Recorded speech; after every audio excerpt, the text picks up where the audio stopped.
Hola, mi nombre es Claudia Calviño, soy productora de cine en Cuba,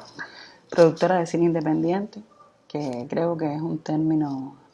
que últimamente ha generado un poco de polémica. Eh, Puedo explicar de la manera en la que yo lo entiendo y de la manera en la que creo que lo entienden algunos de mis colegas. Es decir, siento que cuando decimos cine independiente en Cuba, nos estamos refiriendo al cine que se ha realizado fuera de las estructuras y fuera de los grandes centros históricos de producción audiovisual y cinematográfica, que son el ICAI y el ICRT. Creo que es un término, bueno, que evidentemente es un término que ya existía, que existe en el mundo. Por ejemplo, en el caso de los Estados Unidos es un término, cuando se dice cine independiente norteamericano, se dice del cine que es el cine que se realiza específicamente, es justamente fuera de los grandes centros, de los majors, de los grandes estudios de Hollywood.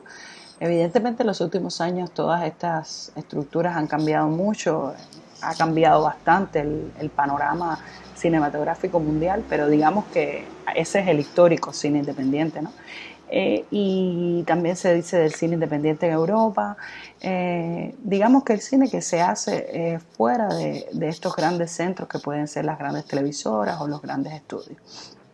Yo entiendo que de alguna forma los cubanos hemos adoptado ese término para utilizar de alguna forma una terminología que fuera de conocimiento internacional. Cuando yo digo entonces cine independiente cubano, no estoy diciendo un cine que está hecho con tres amigos y que está hecho con lo que conseguí de vender un par de zapatos, sino que me refiero a un cine que no es el cine eh,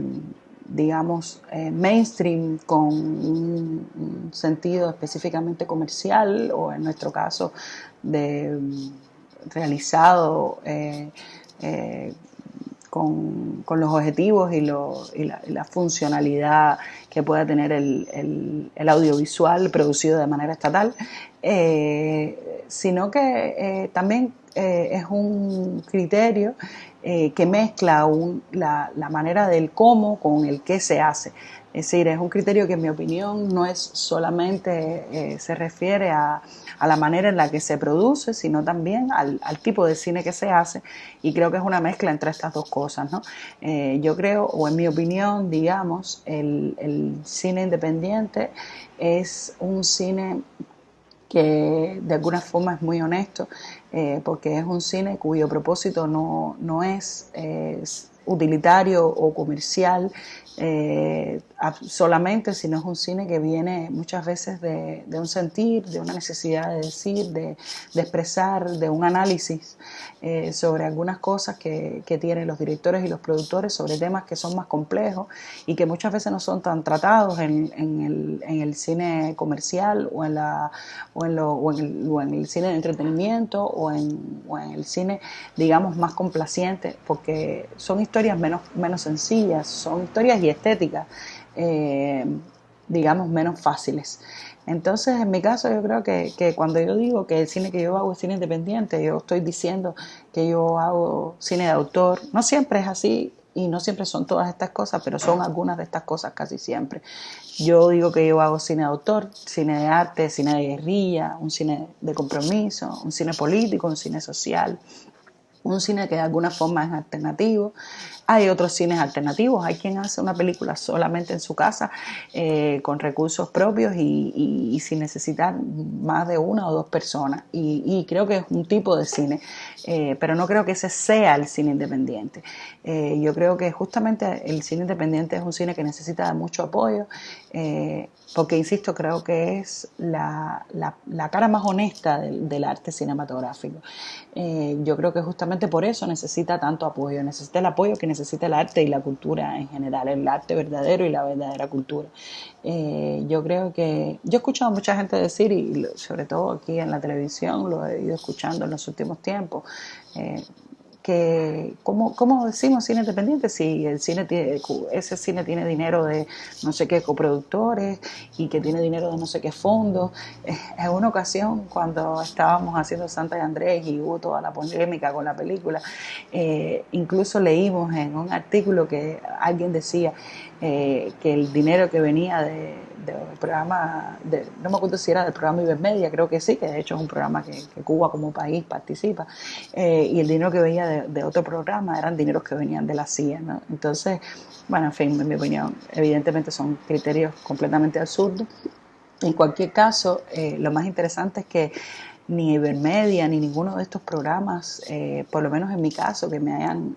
alguna vez apoyado algunos de los proyectos, nunca me han dicho haz esto o haz lo otro, quita esto o quita lo otro. Que en cualquier caso entiendo que alguien que aporta recursos y que participa de alguna manera en una película es una persona que debe tener, por supuesto, la posibilidad de dar su criterio y de opinar y de decir y de dar su aporte creativo, ¿no? Pero bueno, en mi caso, por lo menos no ha sido el caso de ninguno de estos fondos. Pero lo que me refiero es que siempre que veo estas dudas me parece una tontería que alguien entienda tan fácilmente, por ejemplo, que que se necesitan recursos y dinero para tener sanidad pública, que necesitamos voluntad y apoyo estatal para tener educación accesible y libre y es esencial para todos y todos nos aprovechamos de la educación y de la sanidad pública, y luego la gente tenga un problema con que pidamos lo mismo para el arte o en este caso para el cine. Para mí es igual de esencial.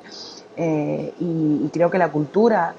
justamente en momentos de crisis, es fácilmente olvidada, pero es justamente muy importante. Entonces, en este contexto ahora, por suerte, tenemos en Cuba por primera vez un fondo de fomento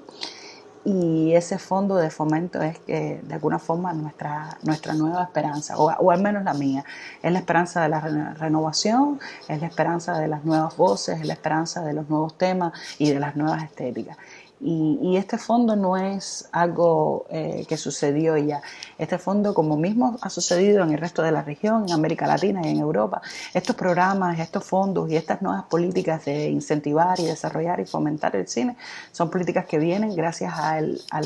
empujón, al lobby y al trabajo que los cineastas hacen, y de las personas, no solo los cineastas, las personas que trabajan vinculadas al cine, de los funcionarios que trabajan vinculados al cine, de las instituciones que trabajan vinculadas al cine. Es el empujón el que genera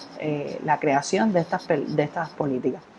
Les puedo decir nada más que sí, que soy una productora mujer muy feliz. He tenido alguna que otra encontronazo o algún problema de malos entendidos con algunos técnicos o directores con los que me he relacionado o funcionarios con los que he negociado cosas que han intentado de alguna forma menospreciarme por ser mujer o no han querido lidiar conmigo sencillamente por eso. Pero en general esa no ha sido la norma. Yo he podido desarrollar mi carrera muy bien siendo mujer, y creo que la producción es un oficio muy femenino y que hay muchas productoras mujeres en Cuba y en el mundo, y también la gente se ha acostumbrado muy fácil a esa idea, ¿no? La idea de organizar, de cuidar, de ayudar a que algo se desarrolle es muy femenino también. Pero creo que sería interesante un debate ya en Cuba, y en el cine sería interesante también sobre el tema del machismo y también, ¿por qué no hablar de los temas relacionados al Me Too? Yo creo que es bueno que las experiencias que otros países ya han estado teniendo, incluso países latinoamericanos, mira todo el debate que se está haciendo en Colombia, porque en Cuba tenemos muchas situaciones parecidas y es bueno que se puedan también hablar.